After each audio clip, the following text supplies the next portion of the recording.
साई बंदगी सतनाम।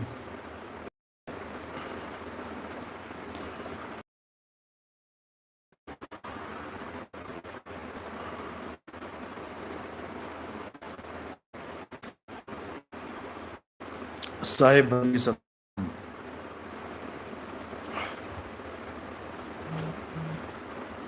तो परमात्मा की अपार कृपा से, बंदी छोड़ की अपार दया से, परमपिता परमात्मा का ये मूल ज्ञान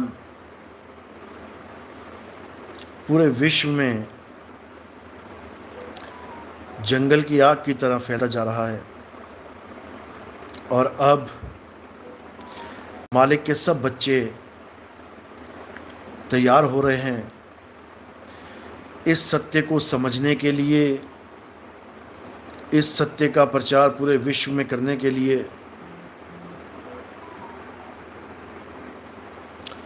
क्योंकि अब सारे भ्रम टूट रहे हैं। जितने भ्रम इन अधूरे गुरुओं ने इस संसार में फैला रखे थे, अब वो सारे भ्रम खत्म हो रहे हैं। परमात्मा की वाणी को अच्छे से लोग समझ रहे हैं, संतों के इशारों को अच्छे से लोग जान रहे हैं। और एक ऐसा समय आएगा जब बच्चा बच्चा इस मूल ज्ञान को बहुत ही अच्छी तरह समझेगा। शुरुआत हो चुकी है मेरे भाइयों। और जैसा मैंने हमेशा से कहा है कि वो आखिरी संदेश परमात्मा का पूरे विश्व में फैलेगा। उसी संदेश को, उसी ज्ञान को आखिरी अवतार बोला गया है। वो आखिरी मैसेज है जो पूरे संसार का कल्याण करेगा। और वो संदेश अब आ चुका है। अब इस संदेश को अपने हृदय में उतारना है और अपने भाइयों को, अपने मित्रों को, अपने सगे संबंधियों को, अपने जानकारों को, अपने हितैषियों को, अपने दुश्मनों को भी ये मैसेज पहुंचाना है। क्योंकि आपको पता है कि इस माया के जगत में ना तो कोई किसी का दोस्त है और ना कोई किसी का दुश्मन। ये केवल और केवल माया का प्रपंच है। माया ने भ्रम जाल फैला रखा है जिसमें उलझ के हम एक दूसरे को अपना दोस्त या अपना दुश्मन समझ बैठते हैं। बिल्कुल भी इस माया के चक्कर में नहीं आना है। कबीर साहब समझा रहे हैं, कबीर खड़े बाजार में और सबकी चाहें खैर, ना काहू से दोस्ती और ना काहू से बैर। ऐसे जीवन जीना है कि ना तो किसी के साथ दोस्ती रहे और ना ही कोई दुश्मनी। यानी सबको अपना अपना कार्य सिद्ध करना है। ऐसा बिल्कुल नहीं होना चाहिए कि तुम अपने लक्ष्य को छोड़ के यहाँ दोस्ती और दुश्मनी निभाने में लग जाओ। कोई किसी का दोस्त नहीं है और कोई किसी का दुश्मन नहीं है। सब मालिक के बच्चे हैं।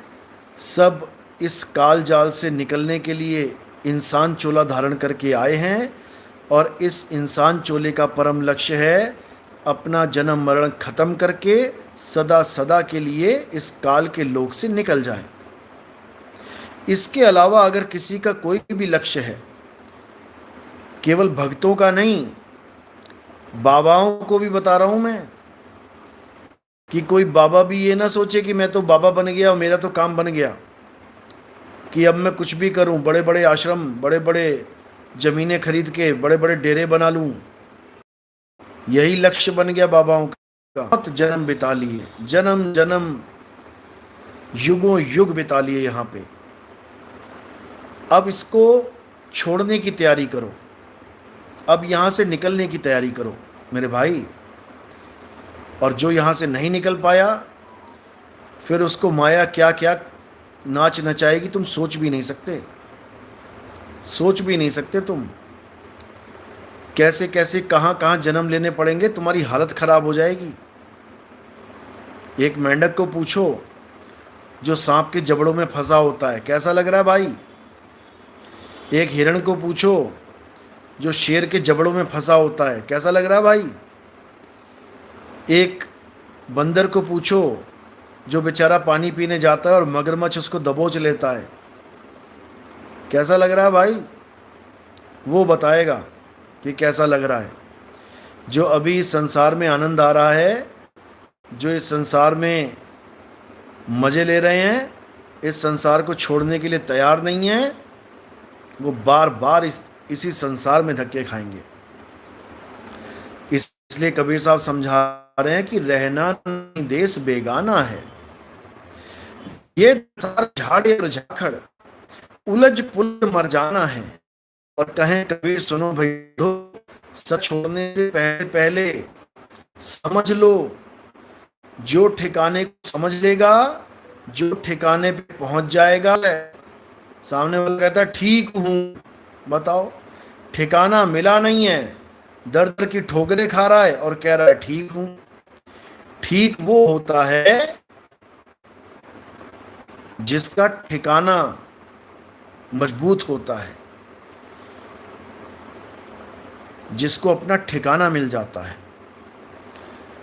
आवाज आ रही है? वीडियो सही चल रही है? यस लिखो। अगर आवाज साफ आ रही है और वीडियो सही चल रही है तो यस लिखो।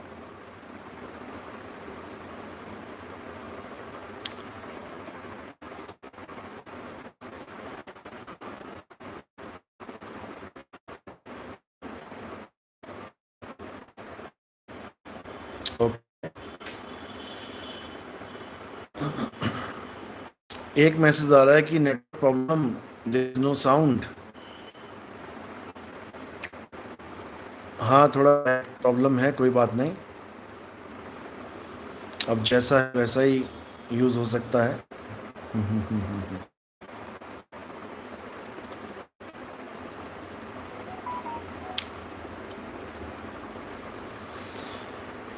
साहिब बंदगी सतनाम।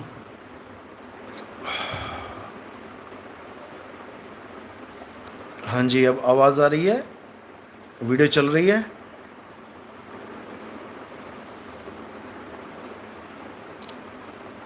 जय सतनाम, जय सतनाम।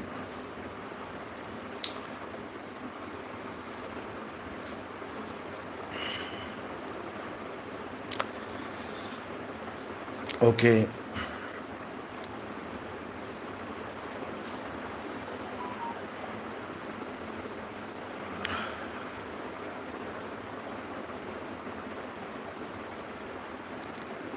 तो परमात्मा, अब मौका आ गया है परमात्मा को जानने का। अब वो आखिरी संदेश घर घर तक पहुंचाना है। पूरे विश्व में इस ज्ञान की लहर को, इस ज्ञान की सुनामी को पहुंचाना है।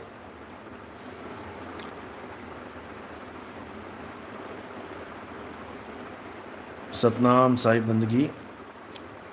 अब आवाज़ आ रही है? बिल्कुल क्लियर है? अभी भी मैसेज आ रहा है कि आवाज़ नहीं आ रही।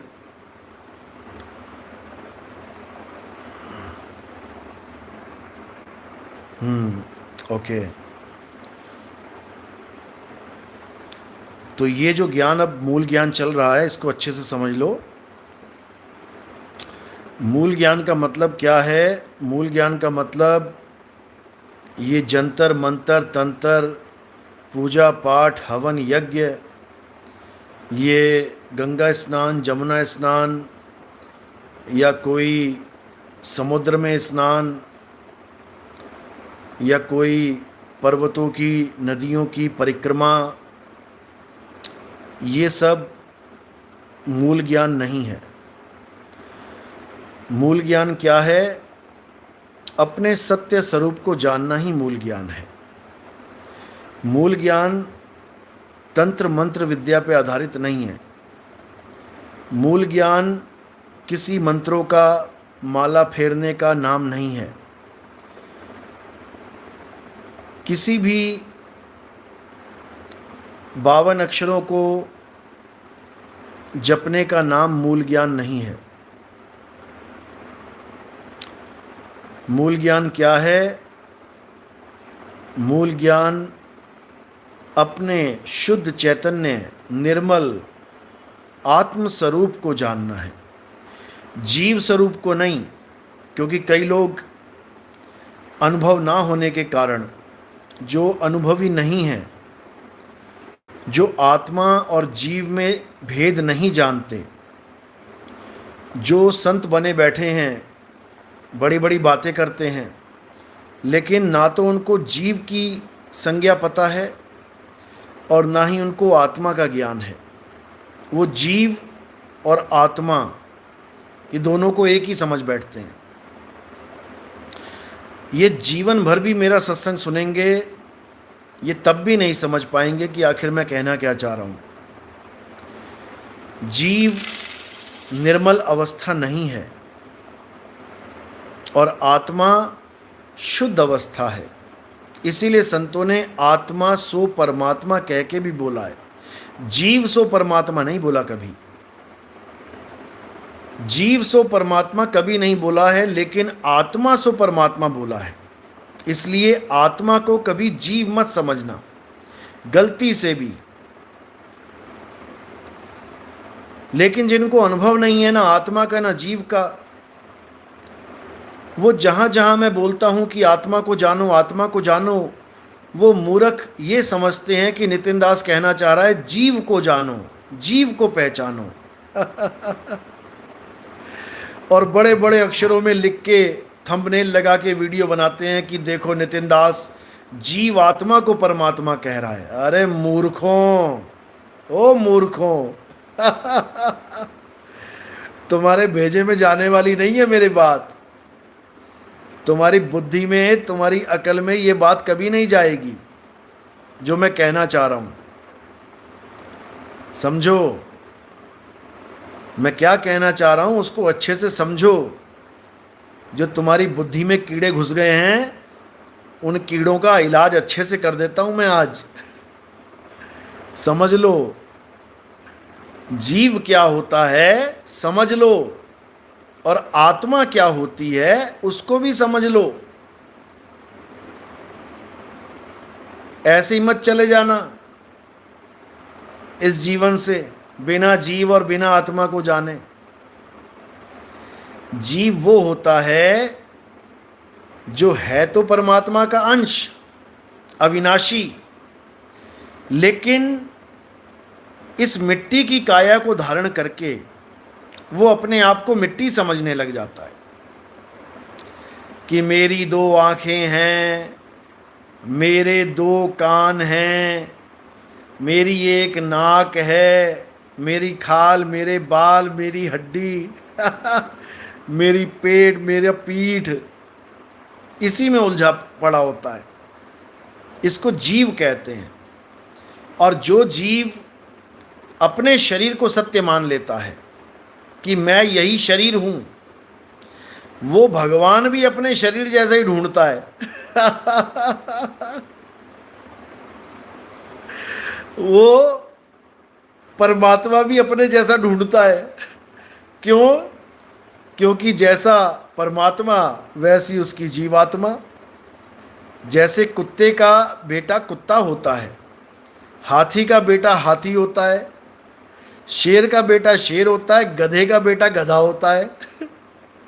इसी प्रकार वो अपने आप को शरीर मान के सोचता है कि जब मैं शरीर हूं तो मेरा पिता भी शरीर ही होगा। बस बस इसी को समझना है। अगर ये समझ लिया तो समझो कल्याण हो जाएगा। क्योंकि कुछ संतों ने कैसा भरमा दिया लोगों को कि बाइबल में लिखा है परमात्मा ने अपने बच्चों को अपने जैसा बनाया। अब यहां लिखा है कि अपने जैसा बनाया, अब ये भेद है। ये ऐसा नहीं है कि परमात्मा ने अपने बच्चों को आदमी जैसा बनाया। तो कुत्ते किसको बनाया? तो बिल्ली किसको बनाया? तो हाथी घोड़ा किसको बनाया? पड़ोसी के बच्चों को। अरे सब परमात्मा के ही जीव हैं।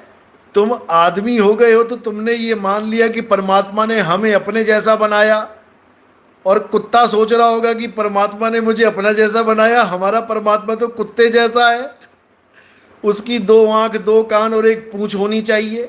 वो अपने जैसा परमात्मा, अपने जैसा पिता ढूंढेगा। हाथी सोचेगा मेरे परमात्मा ने मुझे अपने जैसा बनाया, उस परमात्मा की 1 सूंड होनी चाहिए, 2 बड़े बड़े कान होने चाहिए और पीछे 1 पूंछ होनी चाहिए। हैं? नाली का कीड़ा सोचेगा परमात्मा नाली के कीड़े जैसा होता है। वो नाली में ढूंढेगा कि कहीं ना कहीं मेरा पिता मिल जाएगा नाली में, जैसे मैं बैठा हूं वैसे वही बैठा होगा। तो ऐसे लोग परमात्मा को अपने जैसा ही समझ लेते हैं। समझो गरीबदास जी महाराज क्या समझा रहे हैं। जिस दिन गरीबदास जी महाराज की वाणियां इन मूर्खों के हाथ लग गई ना, इनके पैरों से जमीन निकल जाएगी। तो क्या कह रहे हैं गरीबदास जी महाराज? सबसे पहले तो साकार और निराकार इन दोनों का खंडन कर रहे हैं। समझ लो, क्योंकि कई लोग सवाल पूछते हैं, क्या कहते हैं कि परमात्मा साकार है कि निराकार है। अब समझना है इसको, बात को। कई लोग कहते हैं परमात्मा साकार है या निराकार है। तो इसका उत्तर समझ लो।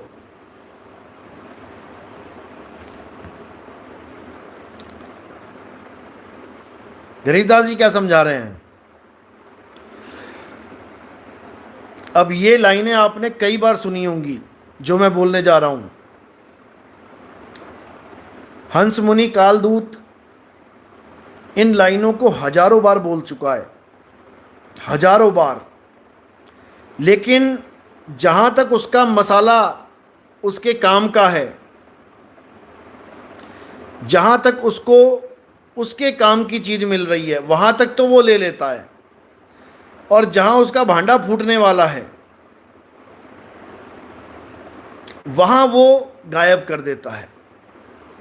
तो एक वाणी है गरीबदास जी महाराज की, हजारों बार बोलता है वो। कौन सी वाणी है? कि सतगुरु जो चाहे सो करही, 14 कोट दूत जम डरही, ऊत भूत जम त्रास निवारै, और चित्र गुपत के कागज फाड़े। यहां तक तो खूब सुनाएगा और जय जयकार लगवा देगा। बोलिए बंदी छोड़ की जय, अपना नाम लगवा के। कबीर साहब की तो जय बोलता ही नहीं कोई जल्दी, बस बंदी छोड़ हंस मुनि की जय, बंदी छोड़ हंस मुनि की जय। अब इसके आगे जो 2 लाइनें हैं ये कभी जीवन में नहीं पढ़ेंगे ये लोग, लेकिन मैं आपको बता देता हूं कि क्या लिखा हुआ है। कहते हैं इच्छा बीज अचिंत कराही, निर्वासीक परम पद पाही। ये परम पद की बात चल रही है यहां पे, समझ लो। परम पद यानी वो पद जो साकार निराकार दोनों से परे है, उसे परम पद कहते हैं। उसी को निर्वाण पद भी कहते हैं। अब इसी परम पद को समझाने के लिए कबीर साहब ने पूरा जोर लगा रखा था। धर्मदास जी को समझाने के लिए बहुत समझाया धर्मदास, 100 बार बताया परम पद के बारे में। लेकिन वो समझ ही नहीं पाया। तो एक कहानी बनाई गई जिसमें सत्य पुरुष, अक्षर पुरुष, काल निरंजन पुरुष, माया, तीन गुण, पांच तत्व, ये सारा जगत, ये सारा एक कहानी के रूप में बताया गया। और इस कहानी में इतनी मिस्टेक रखी गई, इस कहानी में भी इतनी त्रुटियां रखी गईं। क्यों रखी गईं? क्योंकि जो अज्ञानी गुरु होगा वो इस कहानी के बेस पे ज्ञान देगा और उसका ज्ञान आगे जाके कट जाएगा, क्योंकि कहानी में बहुत झोल है, कहानी में बहुत सी गलतियां हैं जिसका जवाब नहीं है इन लोगों के पास। और जो असली गुरु होगा वो मूल ज्ञान बताएगा, वो कहानी कहानी नहीं सुनाएगा, वो कहानी को तत्व ज्ञान के द्वारा विश्लेषण कर देगा।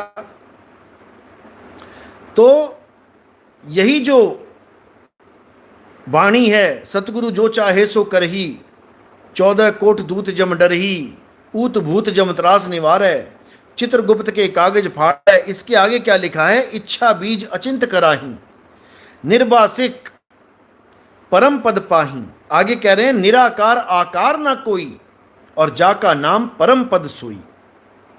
निराकार आकार यानी साकार ना कोई, यानी परमात्मा का उस परम पद का जो स्वरूप है वो ना तो साकार है और ना निराकार।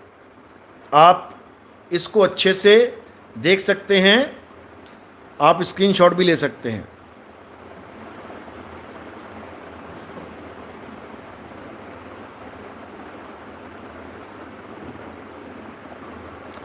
बाकी मैं इसको डाल दूंगा, कोई बात नहीं, शॉर्ट बना के डाल दूंगा।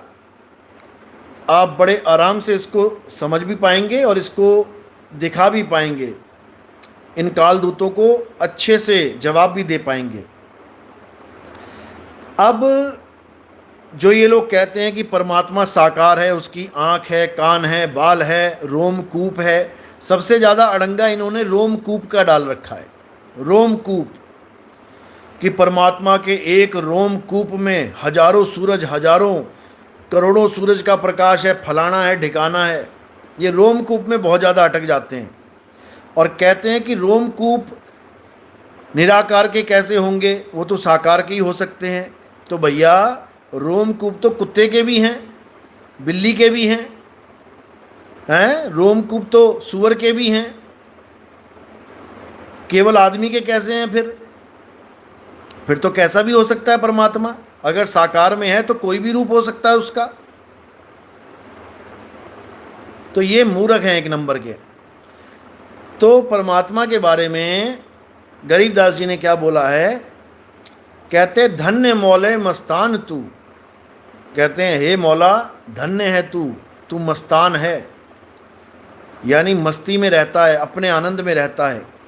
जय जय जय आलेख, आलेख यानी जिसको लिखा नहीं जा सकता, जिसको लखा नहीं जा सकता। गरीब योह पद पिंगुल पैर बिन। अब कह रहे हैं ये पद, यानी पद की बात चल रही है, उसी पद की बात चल रही है जो परमात्मा का पद है। इस जीव को जिस निर्वाण पद में जाके विराजमान होना है, जिस पद को समझाने के लिए ये पूरी कहानी बनाई गई है कबीर सागर अनुराग सागर की। क्या कहते हैं?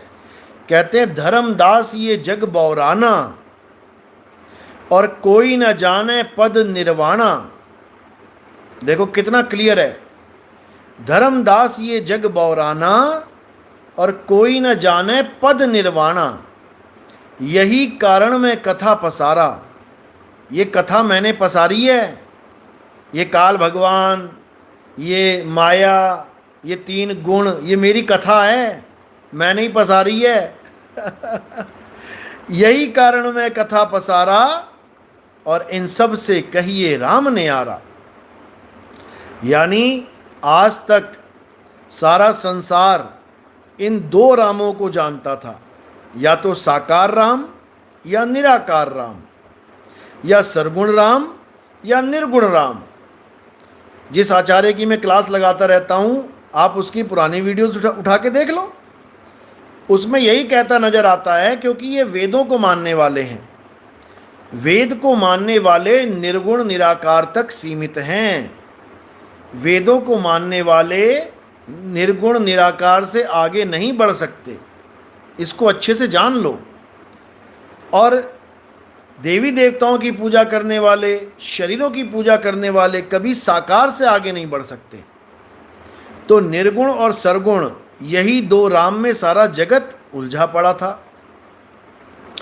तो कबीर साहब ने क्या बोला कि इन सबसे कहिए राम ने आरा, कि हे धर्मदास, जो असली परमात्मा है, जो असली परम पद है, वो सरगुण निर्गुण दोनों से न्यारा, और जानेगा कोई जाननहारा।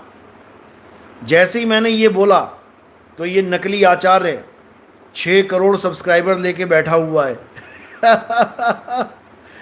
ये एकदम पलट गया। पहले साकार निराकार की महिमा गाता था, फिर जब राम मंदिर का उद्घाटन होने लगा तो इससे पूछा गया मंच पे कि आप राम को कैसे मानते हैं, क्या करके मानते हैं। इस आचार्य की वीडियो देख लेना। ये वेदों को मानने वाला, जो वेदों की महिमा गाता है, जो कहता है परमात्मा निराकार है, निर्गुण है, वो क्या बोल रहा है? कह रहा है निर्गुण सरगुण दोनों से न्यारा, और कहें कबीर सो राम हमारा। यानी हमारी नकल मार के इसने बोल तो दिया कि निर्गुण और सरगुण दोनों से न्यारा, केवल तालियां बजवाने के लिए। और खूब तालियां बजी हैं, खूब चीखा लोगों ने, बहुत जैसे बहुत बड़ा ज्ञान का सागर उतर आया हो। बहुत बड़ा गुप्त ज्ञान खुल गया हो संसार में, बड़ी तालियां मारी लोगों ने। थोड़े दिन बाद निकम्मा फिर वही बोलता नजर आ रहा है कि मैं 10 साल से समझा रहा हूं परमात्मा निर्गुण है, निर्गुण है, निराकार है, निराकार है, मूर्ख। तो वहां पर क्यों बोल रहा था कि सरगुण निर्गुण दोनों से न्यारा है? बाप ही बदल लिया तूने तो। तालियां बजवाने के चक्कर में बाप ही बदल डाला इसने। बताओ, जो निर्गुण निर्गुण निर्गुण करता नहीं थकता था, वो निर्गुण से न्यारा। न्यारा का मतलब होता है निर्गुण भी नहीं। बताओ, ऐसे ही नकली आचार्यों ने बेड़ा गर्क किया हुआ है संसार का। अब नहीं कर पाएंगे। अब इनको अच्छे से लोग सवाल जवाब करेंगे, और कर रहे हैं। दोबारा ना बोला ये निर्गुण सरगुण दोनों से न्यारा, बजवाली जितनी ताली बजवानी थी।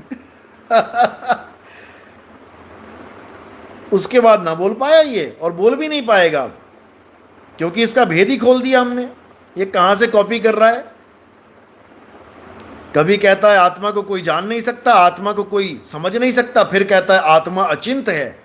अरे जब आत्मा को कोई जान ही नहीं पाया तो कैसे पता लगा कि आत्मा अचिंत है? और जब आत्मा को कोई जान ही नहीं सकता तो ये नाम कैसे आ गया आत्मा? कोई ऐसा ग्रह जिसको आज तक किसी ने देखा ही ना हो, क्या उसका जिक्र किसी किताब में आ सकता है? मूर्खानंद, कहां से आ गया तू पढ़ लिख के? इतनी मोटी बुद्धि, हद हो गई। और गुरुजी कहा रहा है। अरे जिसके बारे में कभी कोई जान ही नहीं सकता, उसका जिक्र किसी ग्रंथ में आ नहीं सकता। बताओ, हद हो गई। अगर ग्रंथों में लिखा है आत्मा अचिंत है, आत्मा अडोल है, आत्मा अबोल है, आत्मा हक है, इसका मतलब आत्मा का अनुभव किया हुआ है किसी ने, तभी तो लिखा जा रहा है। इतनी मोटी बुद्धि मैंने कभी नहीं देखी, और आईआईटी कहला रहा है कि मैं आईआईटीएन हूं। बताओ, तो 5वीं पास भी नहीं लग रहा मुझे तो, ये ढंग से की हो इसने तो। बताओ, जो सिलेबस तू पढ़ रहा है किताबों में, जो किसी ने लिख के दे दिया है तुझे पढ़ने के लिए, तू उसको नकार रहा है कि नहीं ऐसी कोई चीज होती नहीं, तो पढ़ क्यों रहा है फिर? छोड़ दे उसको। लेकिन छोड़ेगा भी नहीं। गीता के सेशन देगा, क्यों? पैसा कमाना है, 100-100 200-200 रुपए में बेचनी है गीता। बताओ। अरे गीता आत्मा की महिमा गाती है मूर्खानंद, और तू कह रहा है कि आत्मा को कोई जान ही नहीं सकता। गीता कह रही है कि आत्मा अचल है, अडोल है, सदा स्थिर रहने वाली है, अचिंत है। बताओ। और ये कह रहा है आत्मा नाम की कोई चीज होती ही नहीं है। आत्मा को जानना, आत्मा को समझना, आत्मा को देखना, इसका मतलब है कि झूठ को देखते रहो। बताओ, शर्म आनी चाहिए ऐसे लोगों को। और क्या बोलूं मैं। गीता भी पढ़ा रहा है और कृष्ण जी कह भी रहे हैं कि इस दुनिया में अगर कुछ सत्य है तो वो आत्मा है। और ये मूर्खानंद कह रहा है कि अगर इस दुनिया में कुछ नहीं है तो वो आत्मा ही है जो नहीं है। अरे मूर्ख,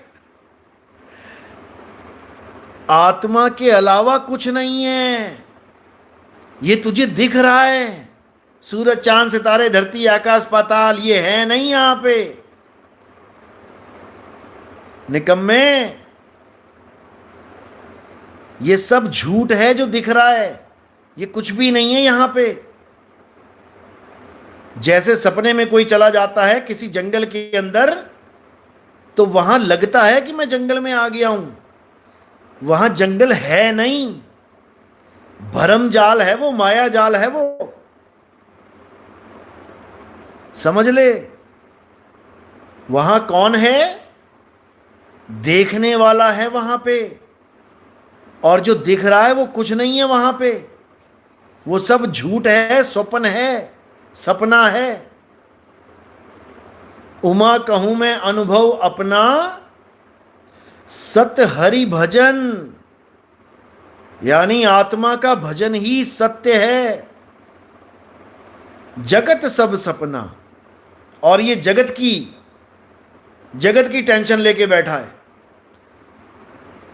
मौसम बदल रहा है, गर्मी बढ़ रही है, एसी कम चलाओ, हैं? ये तेरा ज्ञान है, ये तेरा ज्ञान है। भैंसों का दूध मत पियो, तो कुतिया का दूध पिएंगे क्या? बताओ। है? गाय का दूध मत पियो, खुद सारी उम्र पी पी के भैंस बन गया है। अब बुढ़ापे में इसको ये समझ में आ गया कि भैंस का दूध मत पियो, ज्ञानी बना हुआ है। कोलेस्ट्रॉल लेवल इसका इतना हाई हो गया कि आंखों में यहां पर इसके धब्बे पड़ गए हैं कोलेस्ट्रॉल वाले। अब डॉक्टर ने मना कर दिया इसको कि दूध मत पिए नहीं तो टपक जाएगा। अब वीगन बन गया ये, हैं? हमें पाठ पढ़ाएगा। इतना बुरा हाल है इसका। एक जगह बोल रहा था मैंने भी खूब परांठे, खूब मक्खन, खूब दही उड़ाया है। अरे तूने उड़ाया है तो दूसरों को भी उड़ाने दे, तेरी उम्र में आगे वो भी छोड़ देंगे।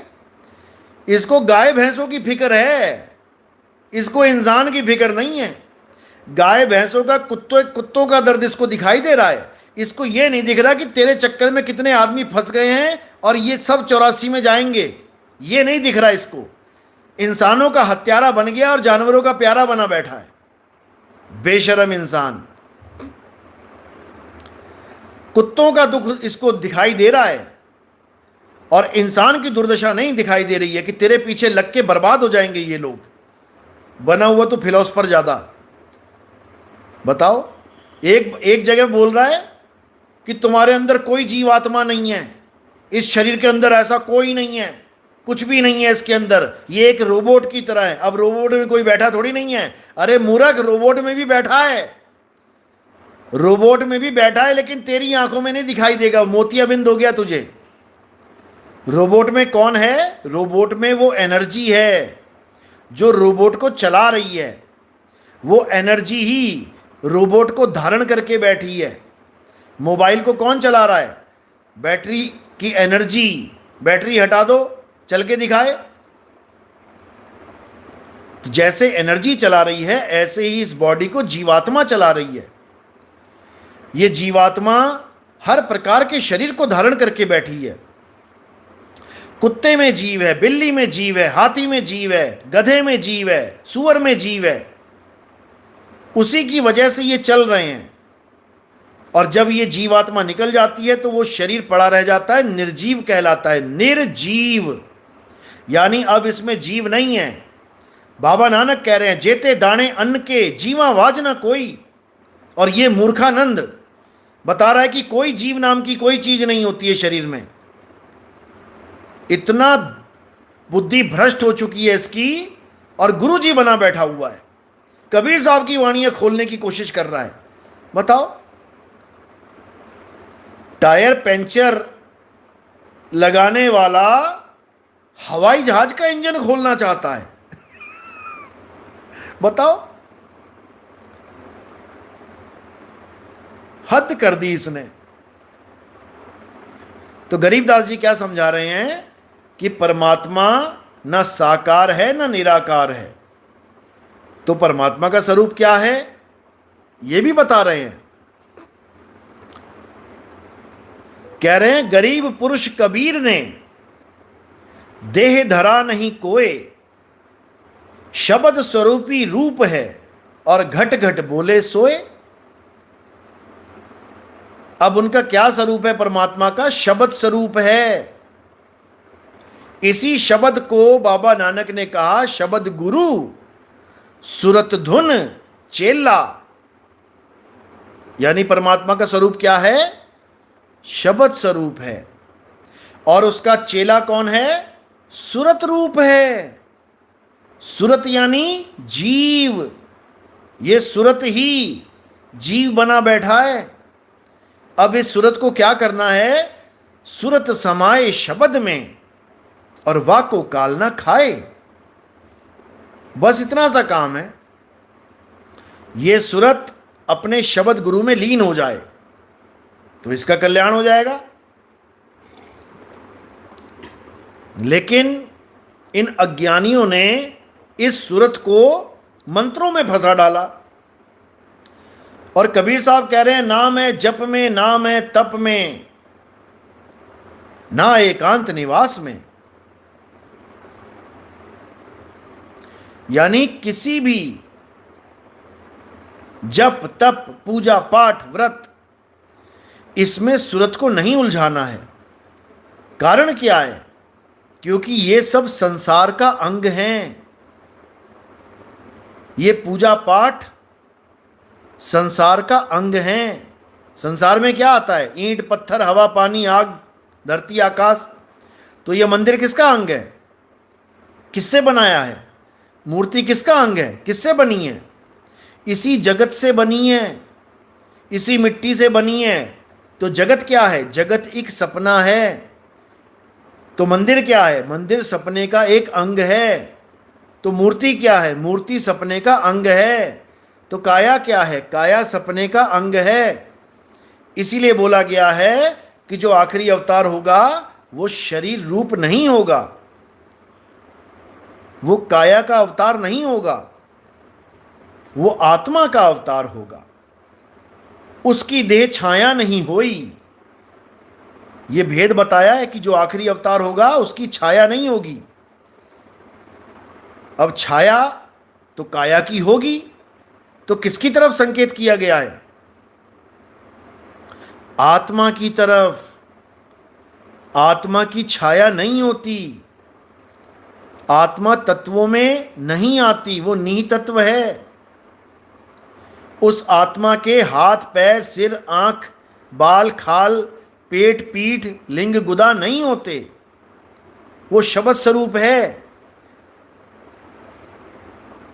तो गरीबदास जी समझा रहे हैं धन्य मौले मस्तान तू जय जय जय आलेख, गरीब योह पद पिंगुल पैर बिन, नहीं पीठ नहीं पेट। यानी पीठ और पेट नहीं है परमात्मा के। अब आगे कह रहे हैं शीश दसत जाके नहीं, उसका सिर भी नहीं है, कोई पेट नहीं कोई पेट नहीं कुछ नहीं। सतगुरु को दिया भेंट, गरीब कलाकंद निर्बंध शुद्ध, शीतल संतोष विवेक निर्मल। ऐसा स्वरूप जो निर्मल है। और मल क्या होता है? गंदगी। ये आंख कान नाक मुख ये सब गंदगी के रास्ते हैं। परमात्मा के कोई भी ऐसा द्वार नहीं है जिसमें से गंदगी निकलती है। तो कह रहे हैं पीठ ना पेट नहीं देही दम है, काहे चढ़ावे पदम 18। सेतु ना बांध समुद्र ना फांदी है, ना रघुबीर जी लेत अवतारा। सुख सागर बीच मिलेंगे जो स्वामी जी, दास गरीब जो होत जुहारा। यानी ना पीठ ना पेट नहीं, उसके देही में दम है। दम यानी ये सांस जो चल रही है, मेरा दम फूल जाता है, मुझे दमे का रोग है। दम यानी परमात्मा सांस नहीं लेता।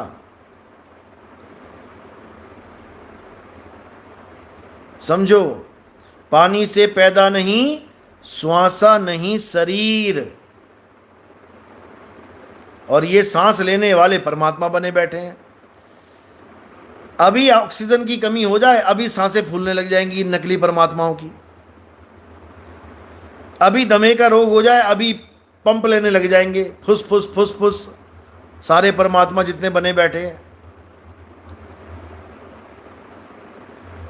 परमात्मा शब्द स्वरूप है।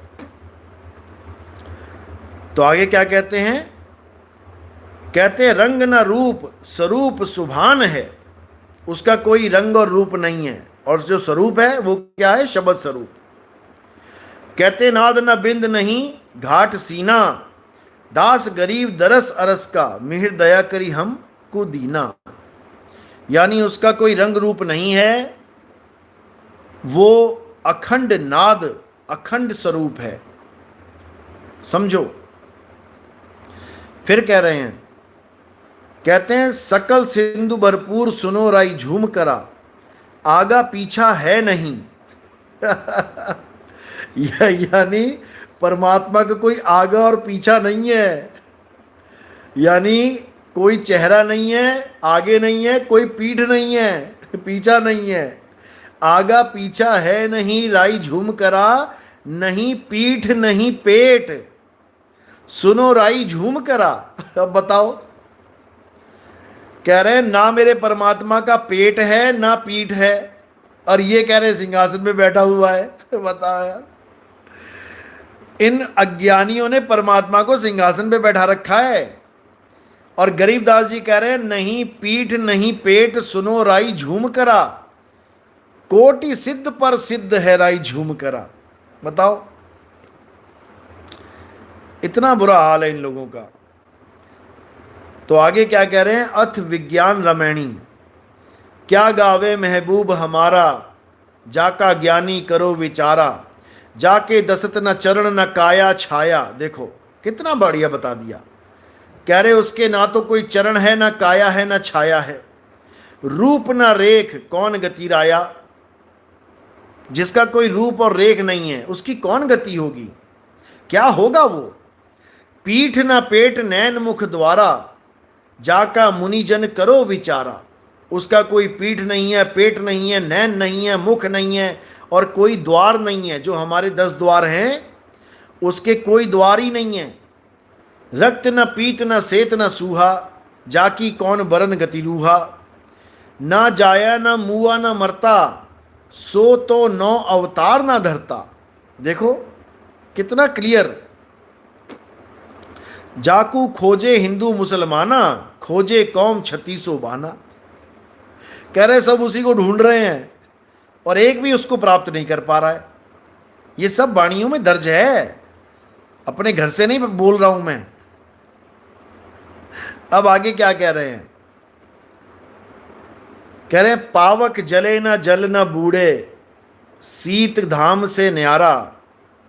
यानी उसको कोई जला नहीं सकता, जल में कोई गला नहीं सकता, ठंड और गर्मी उसको लग नहीं सकती। बीन बजावे बरवे गावे, सो है यार हमारा। अब ये शब्द की बात चल रही है कि बीन बजावे बरवे गावे, कि वो एक ऐसी नाद है, वो ऐसी धुन है जो हमारा यार है। कह रहे हैं जाके भगना लिंग, नाद नहीं बिंद, ना पुरुषा ना नारी। जिसके भग नहीं है और ना ही उसके लिंग है, ना वो पुरुष है ना वो नारी है। अब बताओ, तो ये सब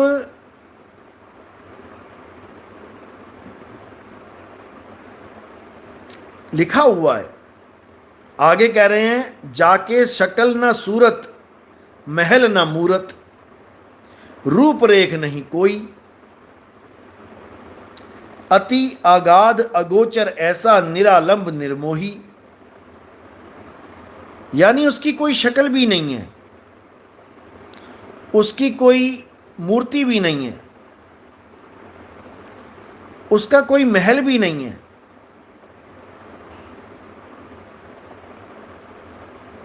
समझो, तो ये सब इन अज्ञानियों के समझ में नहीं आएगी, क्योंकि इन्होंने केवल अपने मतलब की वाणी लेनी है।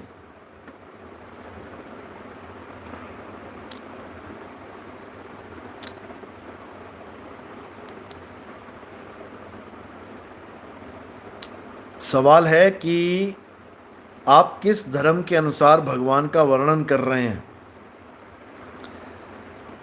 पहली बात तो ये समझ लो कि धर्म केवल एक ही है, सत्य सनातन धर्म। और सत्य सनातन धर्म में जिसका जिक्र कहा गया है, समझाया गया है, वो हमारा अचल स्वरूप है। किसी भगवान की व्याख्या नहीं चल रही है, यहां अपने सत्य स्वरूप की व्याख्या चल रही है। किसी भगवान की व्याख्या करोगे तो तुम किसी और की व्याख्या करने में लग जाओगे, जिसको तुमने कभी देखा नहीं। और जो यहां व्याख्या चल रही है वो तुम्हारे अचल स्वरूप की व्याख्या चल रही है, जिसको संतों ने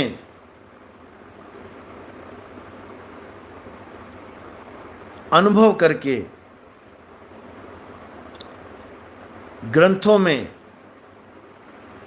भेदवाणी के रूप में, भेदवाणी यानी एक ऐसी वाणी जो अज्ञानी पढ़ेगा तो उसे समझ में ही नहीं आएगी,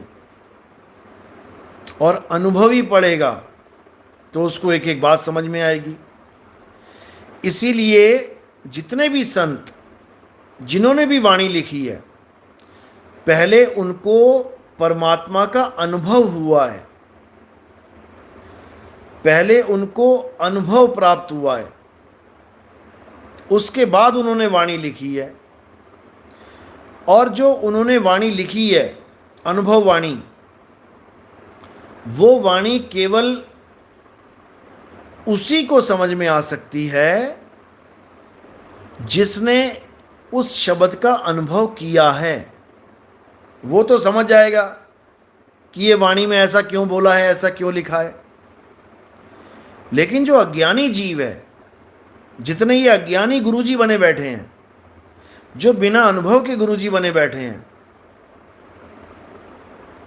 ये सब उसको पढ़ के भी नहीं समझ सकते। इनके बस की बात नहीं है कि समझ लें, क्योंकि अनुभव नहीं है और दुकान लगा ली। इसलिए साहिब ने बोला ना, अनुभव ज्ञान बिना सब झूठा, झूठी हाट लगाई। तुम कितने ही फॉलोअर बढ़ा लो, तुम 6 करोड़ छोड़ो, तुम 60 करोड़ 600 करोड़ बना लो, उससे क्या हो जाएगा? एक दिन शरीर छोड़ के नाली का कीड़ा बन जाएगा, घूमता रहे नाली में, और नाली के कीड़े मिलेंगे, कहते रहना भैया पिछले जन्म में 600 करोड़ लोग मेरा फॉलोअर था। वो कहेगा ठीक है, अब गूं खा, यही खाने को मिलेगा, भले तेरे 600 करोड़ फॉलोअर हो। समझे? यानी कुछ भी कर लो, तुम्हें 84 में जाना पड़ेगा। नाली का कीड़ा क्या खाएगा? नाली में पड़ा हुआ मल खाएगा, भले पिछले जन्म में 600 करोड़ फॉलोअर हों उसके। तो यहां ग्रंथों के पढ़ के ग्रंथों को पढ़ के उनको समझाने के ठेके लेके बैठे हैं जो गुरु लोग, उनकी बात नहीं की कबीर साहब ने कि गुरु को कीजिए दंडवत, कि मुझे वेदांत का ज्ञान हो गया, मुझे शास्त्रों का ज्ञान हो गया, मैं इतना ज्ञानी हो गया, मैं गीता तो रट के बता सकता हूँ, एक एक श्लोक संस्कृत में बोल सकता हूँ। उससे क्या हो जाएगा? उससे क्या हो जाएगा? अरे पोथी पढ़ पढ़ जगमुआ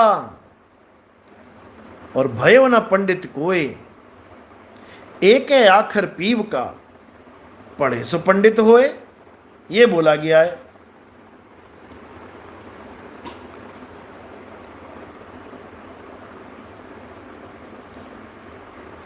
तो भाई ये बड़े बड़े ज्ञानी जो तुम्हें दिखाई दे रहे हैं, ये सब धराशायी हो जाएंगे जब काल का खेल शुरू होगा। ये सब रोते गिड़गिड़ाते दिखाई देंगे, क्योंकि इनको पता ही नहीं होगा अब करें तो करें क्या। जो कबीर साहब समझा रहे हैं वो नहीं समझ में आ रहा है इनके। जो शब्द सूरत योग समझा रहे हैं कबीर साहब, वो इनके समझ में नहीं आ रहा है, और ये अखंड ज्ञानी बने बैठे हैं पोथियां पढ़ पढ़ के। आओ गीता हमसे सीखो, और फ्री में नहीं सिखाएंगे। 100 रुपया दो, 200 रुपया दो, फिर ऐड चलेंगी। गीता सत्र सस्ता कर दिया गया है, 50 रुपया में, 22 रुपया में, 10 रुपया में। ना शर्म आनी चाहिए, शर्म। बताओ।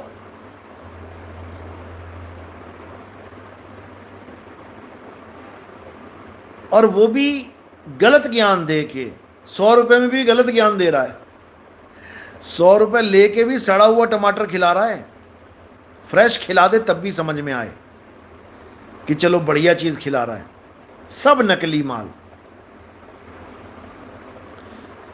लेकिन अच्छी बात है, इनका आना भी जरूरी है। जैसे वृंदावन के कई बाबा लोग देख रहे हो आजकल आप, जिनको सारी उम्र बीत गई पत्थर की पूजा करते करते, सारी उम्र बीत गई राधे राधे जपते जपते, सारी उम्र बीत गई इनकी मंदिरों में धक्के खाते खाते। आज इनसे कोई चेला पूछता है कि गुरुजी आप पैदा क्यों हुए, तो क्या कहते हैं गुरुजी? कहते हैं बेटा मैं पैदा ही नहीं हुआ हूं, मैं तो अजन्मा हूं। बताओ, मतलब हद कर दी इन लोगों ने। ये सब हमारे सत्संगों का प्रताप है। जो बुढ़ापे में भी बाबा लोग को इतनी बात समझ में आ गई कि अजन्मे हैं, नहीं तो आज तक ये अपना जन्म और मृत्यु का और दूसरों के जन्म मृत्यु का ही ये ड्रामा सच मान के बैठे हुए थे। आज तक पत्थरों को भगवान मान के बैठे थे, आज इनको आत्मा का ज्ञान आ गया, आसमान से टपक गया शायद।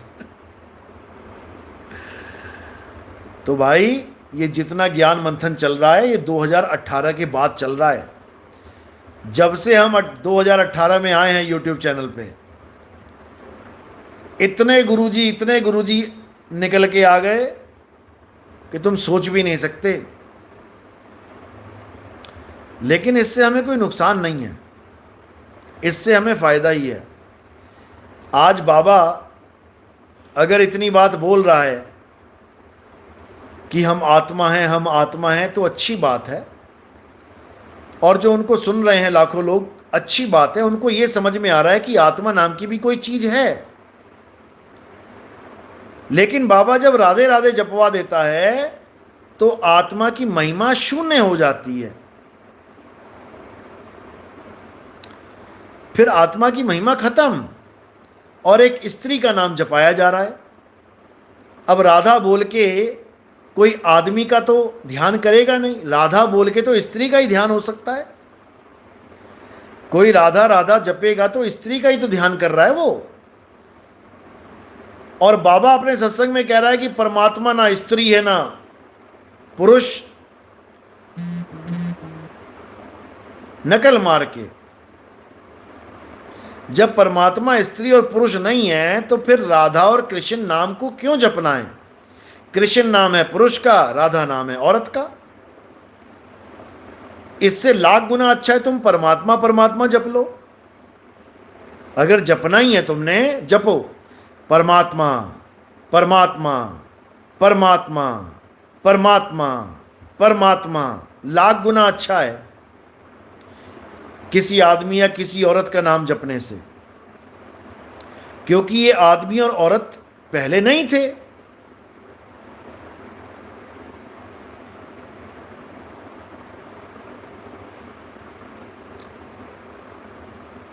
भाई त्रेता युग में ना कृष्ण जी थे ना राधा जी थी, ना ही उनके नाम थे।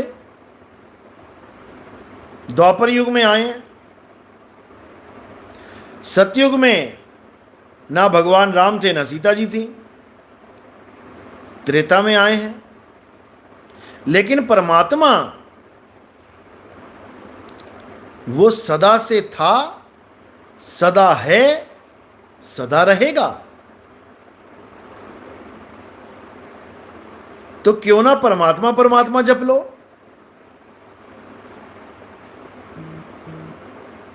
और जिसकी महिमा भी गा रहे हैं सब, परम पिता परमात्मा। परम पिता यानी सबका पिता, उसका कोई पिता नहीं है आगे, ना उसकी कोई ना मां ना उसका कोई पिता, उसको कहते परम पिता।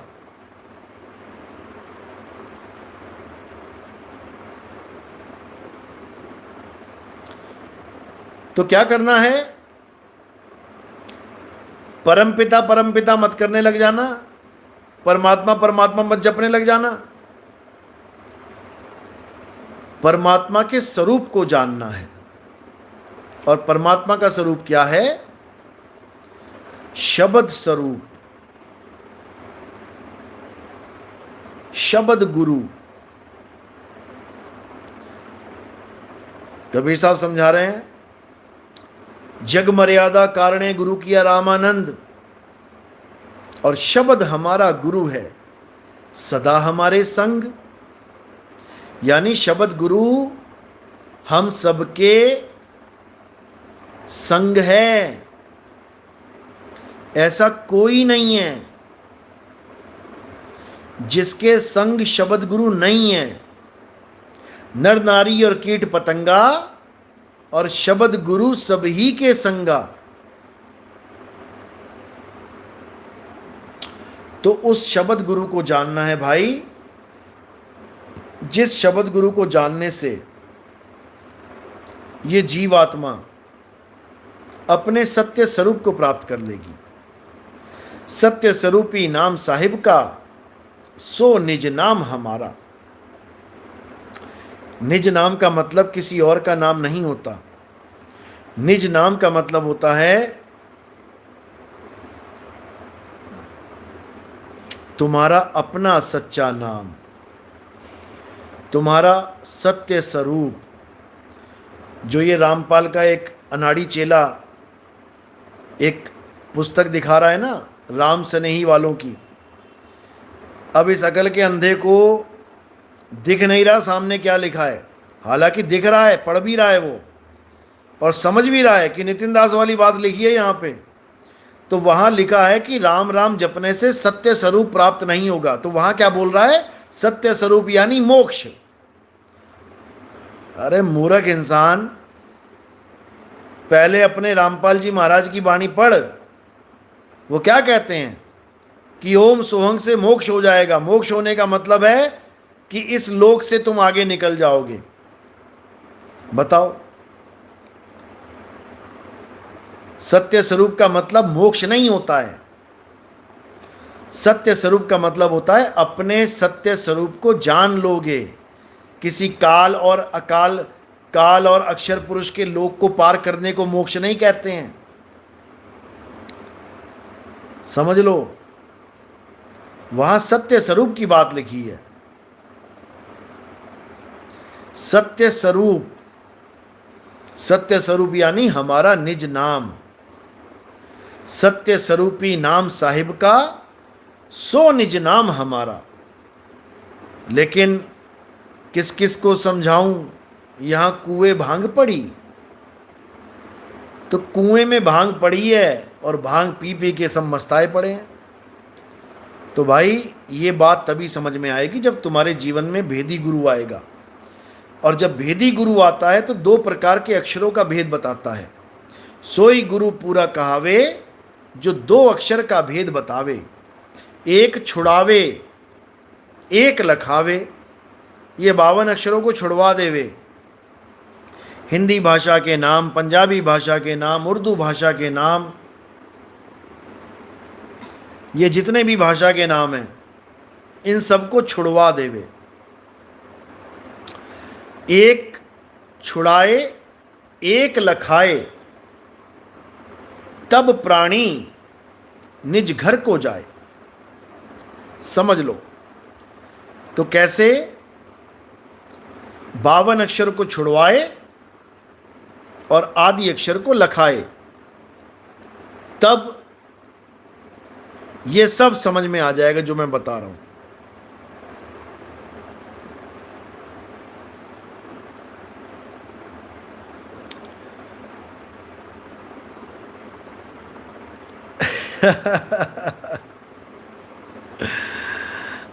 ये पक्का रामपाल का चेला होगा।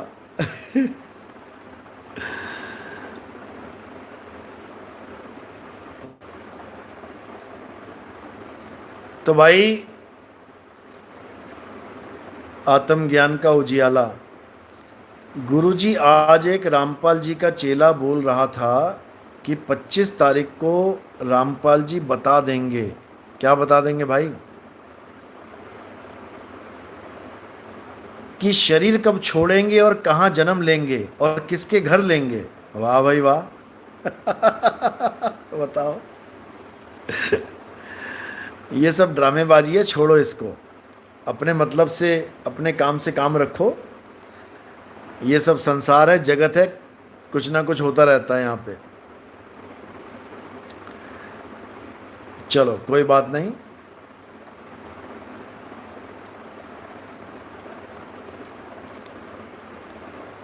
विवेक, शब्द स्वरूप ही सत्य है गुरुदेव। बिल्कुल, सत्य स्वरूप ही सत्य है। हमारा जो असली स्वरूप है वो अचल स्वरूप है। उसी अचल स्वरूप को प्राप्त करना है। इस काया माया स्वरूप को त्याग देना है। कैसे त्यागना है? विहंगम चाल से त्यागना है। विहंगम चाल ये पूर्ण संतों की चाल है। पूर्ण संतों की चाल, जिसको कहा है सतगुरु के लक्षण कहूं अचल विहंगम चाल। विहंगम चाल में खासियत क्या होती है समझ लो। 4 प्रकार की चालें होती हैं। एक चींटी की चाल, एक मकड़ी की चाल, एक मछली की चाल और एक पक्षी यानी विहंगम चाल। 3 चालें नकली हैं यानी अधूरी हैं। 3 चालों में अगर आप अटक गए तो आप भटक जाओगे और इस 84 में लटक जाओगे। कौन कौन सी? चींटी की चाल, मकड़ी की चाल, मछली की चाल। अगर आप इन तीनों चालों को पकड़ के बैठ गए, इसका मतलब भी समझ लो ये चालें कैसे काम करती हैं। आंखें बंद करके बैठ गए और नाम जपने लगे। कौन कौन से नाम जपने हैं? कलियंग, हरिंग, शरिंग, सोहंग, ये सब नाम यानी हमारे जो चक्र हैं, इन सब के नाम मंत्र के रूप में आप जपने लग जाओ।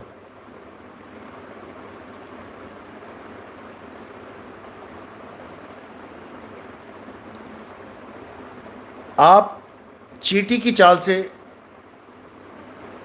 इस काया में ही उठने लग जाओगे। पहले मूल चक्र पे जाओगे, जिसको गणेश जी का लोक कहते हैं। फिर स्वाद चक्र पे जाओगे, स्वादिष्ठान पे, जिसको ब्रह्मा जी का लोक कहते हैं। फिर विष्णु जी के लोक में जाओगे, नाभि स्थल पे। उसके बाद हृदय चक्र पे जाओगे, जहाँ शंकर जी का वास है। फिर कंठ चक्र पे जाओगे, जहाँ आदि माया का वास है। और फिर त्रिकुटी पे आ जाओगे, जहाँ काल भगवान का वास है, जहाँ निराकार ज्योति स्वरूपी मन का वास है। तो ये है चींटी की चाल। चींटी की चाल से चलोगे तो काल भगवान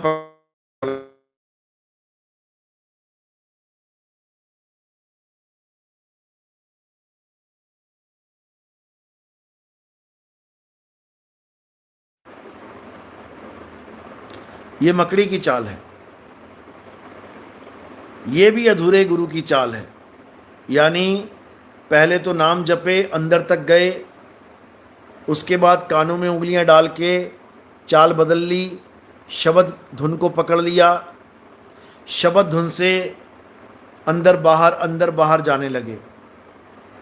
यानी मंत्र भी जपे, 5 नाम भी जपे, ज्योत निरंजन ओंकार आरंकार सोहंग सतनाम, 5 नाम भी जपे। और नाम जपने के बाद कानों में उंगलियां भी डाल दी, कानों में अंगूठे डाल के उस धुन को भी पकड़ा, अनहद नाद की धुन को भी पकड़ा। घंटा बजेगा, शंख बजेगा, वीणा बजेगी, बांसुरी बजेगी, सारंगी बजेगी।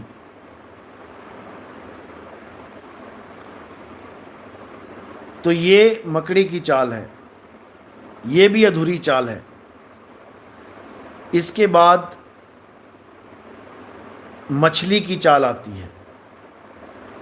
मछली की चाल क्या है? इसमें मुंह से नाम नहीं जपने हैं, इसमें कानों में उंगलियां भी नहीं डालनी है, इसमें श्वासों को पकड़ना है। श्वास आ रही है, श्वास जा रही है, आ रही है, जा रही है, इसी को देखते रहो। तो ये श्वासों की डोर को पकड़, सुरता श्वासों की डोर को पकड़ लेती है। अब इसमें नाम तुम कोई भी जप सकते हो। तुम श्वासों में राम राम राम राम जपने लग जाओ। श्वास अंदर लिया और 5 बार 7 बार जितनी बार बोल सकते हो राम राम बोलना है। सांस लेते लेते राम राम राम राम राम राम, ये श्वासों में चलना है, मुंह से नहीं बोलना है। मैं मुंह से बोल के बता रहा हूँ कि श्वासों में ऐसे नाम ऐसे लेना है। राम राम राम राम राम राम राम राम राम राम राम राम राम राम राम राम।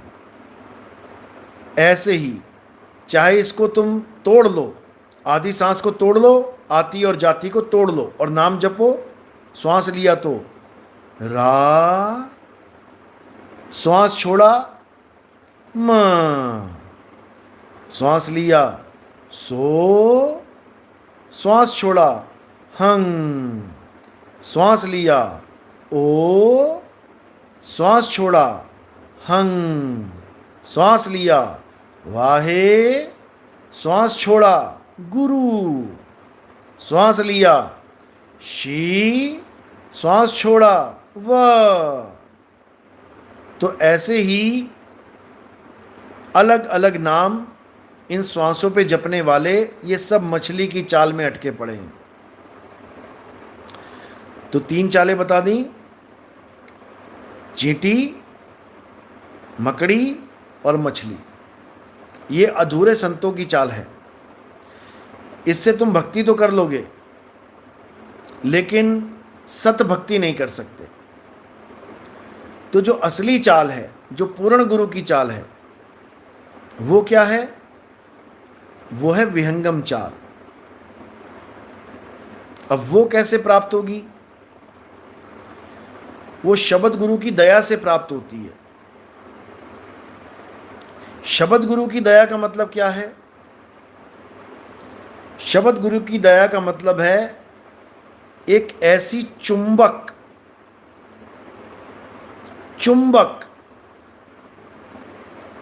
जो लोहे को विहंगम चाल से उड़ा के अपने तक पहुंचा देती है। लोहा उड़ नहीं सकता। आप देखोगे तो लोहा उड़ नहीं सकता, लेकिन अगर चुंबक आ जाए,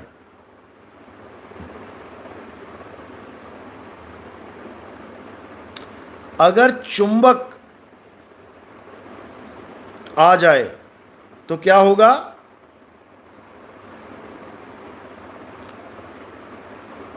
तो लोहा उड़ के चुंबक तक पहुंच जाएगा बिना रुके, नॉन स्टॉप। समझ लो।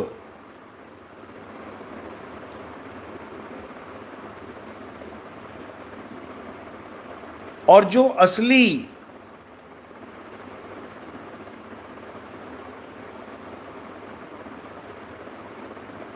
जो ज्ञान है, जो असली अनुभव ज्ञान है, जो असली ज्ञान लेके बैठे संत हैं,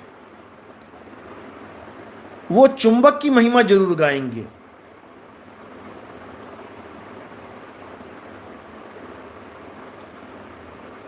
अगर किसी के गुरु ने, जितने भी गुरु संसार में हैं,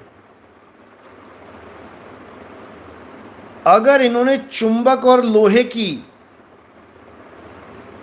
महिमा अपनी वाणी में नहीं गाई, यानी उन्होंने जैसे चुंबक लोहे को खींचती है, अगर ये उदाहरण वाणी में नहीं दिया है, तो इसका मतलब वो अनुभव ज्ञानी नहीं है। बिल्कुल साफ, वो अनुभव ज्ञानी नहीं है। नानक साहब कहते हैं, तोड़ी न टूटे, छोड़ी न छूटे, ऐसी मादो खींच तनी। यानी ऐसा खिंचाव हो गया, अब तोड़ी न टूटे और छोड़ी न छूटे। ना तो वो टूट रहा है, ना वो छूट रहा है। ऐसा खिंचाव हुआ कि मऊ लालन सो प्रीत बनी। ऐसी प्रीत लग गई परमात्मा से। ये विहंगम चाल का उदाहरण है। यही कबीर साहब समझा रहे हैं।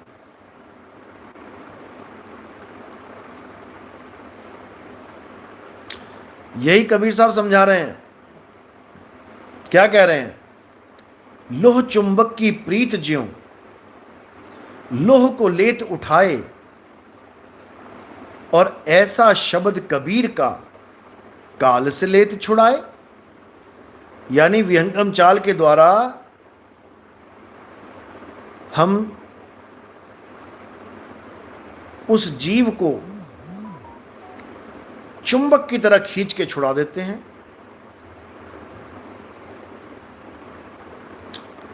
तो आगे कह रहे हैं गरीब साहब, कहते हैं, गरीब चुंबक हमरा रूप है और लोहे रूपी प्राण, धर्म राय बंद माही से हम ले उड़े अचान। यानी जो हमारा गुरु है वो चुंबक रूपी है और चेला लोहे रूपी है। तो गुरु क्या करेगा?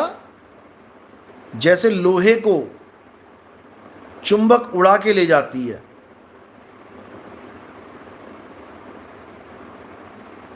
वैसे ही हम इस काल के बंधन से तुम्हें उड़ा के ले जाएंगे। आवाज आ रही है मेरी?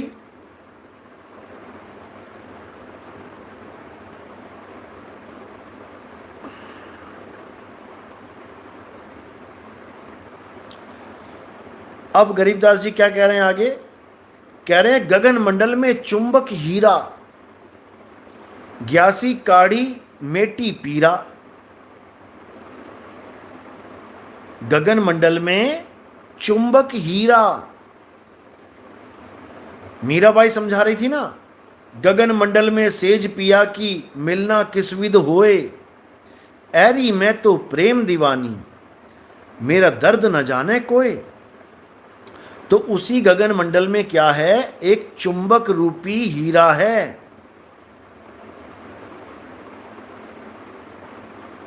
उसी के बारे में कहते हैं गगन मंडल में चुंबक हीरा, ग्यासी काड़ी मेटी पीरा, मेरी पीरा खत्म कर दी, मेट दी। जगमग रूप स्वरूप ना कोई। जो लोग कहते हैं परमात्मा जगमग ज्योति स्वरूप है, गरीबदास जी मना कर रहे हैं। जगमग रूप स्वरूप न कोई, ऐसा चुंबक घट घट लोई। बताओ, यानी उस चुंबक की महिमा गा रहे हैं जो चुंबक सबके पास है, और वही चुंबक इस जीव को विहंगम चाल प्रदान करेगा। घट घट में चुंबक विराजमान है। समझ लो, ये वाणी में लगा दूंगा शॉर्ट्स में देख लेना। गगन मंडल में चुंबक हीरा, ग्यासी काड़ी मेटी पीरा, जगमग रूप स्वरूप न कोई, ऐसा चुंबक घट घट लोई। अब कह रहे हैं चुंबक रूप चिदानंद आए। ये आदमी रूप नहीं बोल रखा है कि 2 आंख वाला, 2 कान वाला, 2 हाथ 2 पैर वाला कोई आ गया। चुंबक रूप चिदानंद आए, गरीबदास चरणों चित लाए। चुंबक रूपी राम हमारा, अग्नि पवन पानी जलधारा। यानी वो चुंबक रूपी राम है हमारा, जो सबको विहंगम चाल दे सकता है। लेकिन उसको जाने कौन? इन निकम्मों ने परमात्मा को आदमी बना के रख दिया, किसी ने औरत बना दी। कौन जाने उस चुंबक को? कभी जीवन में नहीं जान सकते। तो आगे क्या कह रहे हैं? कह रहे हैं चुंबक रूपी शब्द हमारा। जो हमारा शब्द गुरु है वो चुंबक रूपी है। चुंबक रूपी शब्द हमारा, और कोटि ज्ञान से भिन्न पसारा। ये करोड़ों ज्ञान जो दुनिया ज्ञानी बनी पड़ी है, किताबें पढ़ पढ़ के, कहते हैं भिन्न पसारा। ये जितने तुम्हें ज्ञान देने वाले बैठे हैं, ये सब किताबें पढ़ पढ़ के सुना रहे हैं तुम्हें। चुंबक का भेद कोई नहीं जानता। जिस चुंबक से तुम्हें विहंगम चाल मिलेगी, शब्द विहंगम चाल हमारी, कहें कबीर सतगुर दई तारी। खुले कपाट शब्द झनकारी, और पिंड यंड के पार सो देश हमारा है। तो ये चुंबक जब लगेगी तो दरवाजा खुलेगा, और तुम इस काल की नगरी से बाहर चले जाओगे। तो कह रहे हैं कोटि ज्ञान जो पढ़ी गोहरावे, चुंबक रूप ताही नहीं पावे। कह रहे हैं ये कबीर सागर पढ़ पढ़ के, अनुराग सागर पढ़ पढ़ के ज्ञानी बने बैठे हैं। ये बीजक पढ़ पढ़ के ज्ञानी बने बैठे हैं। ये गीता भागवत 18 पुराण शास्त्र 4 वेद, ये उपनिषद पढ़ पढ़ के ज्ञानी बने बैठे हैं। कहते हैं एक की ना चलेगी, एक की भी चलने वाली नहीं है काल भगवान के आगे। हालत खराब हो जाएगी मौत के आगे। तो कह रहे हैं चुंबक रूपी शब्द हमारा, कोटि ज्ञान से भिन्न पसारा। कोटि ज्ञान जो पड़ी गोहरावे, चुंबक रूप ताही नहीं पावे। बिल्कुल क्लियर। मुकुर बिना मुख कैसे दरसे, चुंबक रूप सकल में बरसे। सतगुरु दया करे दिल फेरे, तिल के ओले देख सुमेरे। समझ लो, कहते हैं तिल की ओट में सुमेर पर्वत खड़ा हुआ है।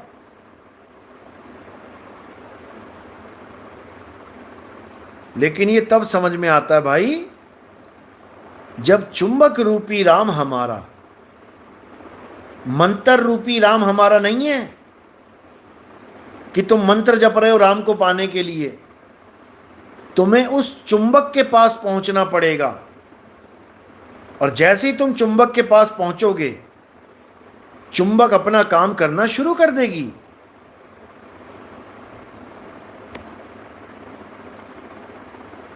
तो इसी को समझना है।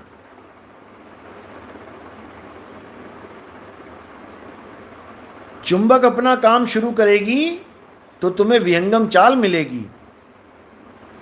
सतगुरु के लक्षण कहूं अचल विहंगम चाल, हम अमरापुर ले गए ज्ञान शब्द सरघाल। तो आज जो मैंने चुंबक का भेद बताया है, थोड़े दिनों में तुम्हें कई बाबा लोग मिल जाएंगे अब यूट्यूब पे यही बोलते हुए कि परमात्मा चुंबक रूप है, चुंबक रूप है। क्योंकि आज के टाइम में नकली मार के ज्ञानी बने बैठे हैं सारे। ये नकल मार के कुकर समान भोकत फिरे और सुनी सुनाई बात। अभी थोड़े दिनों में तुम्हें वृंदावन से आवाज आने लग जाएगी या ये निकम्माचार्य बोलने लग जाएगा रास्ते में कहीं किसी वीडियो में कि वो आत्मा, वो तो चुंबक रूप है थोड़े दिनों में देख लेना ना, चुंबक चुंबक कहने लग गए सारे थोड़े दिनों में। क्योंकि ये सब नकली माल बेचने में लगे हुए हैं, सुनी सुनाई बात, 52 अक्षरों की बरसात करने में लगे पड़े हैं, और अनुभव ज्ञान शून्य है, शून्य। तो मेरे भाई, अनुभव ज्ञान में जीना सीखो, अनुभव ज्ञान को समझो। चलो, तो आज का सत्संग यहीं समाप्त करते हैं। साहिब बंदगी सतनाम, सबका मंगल हो, सबका भला हो। जय बंदी छोड़ की, जय सतनाम।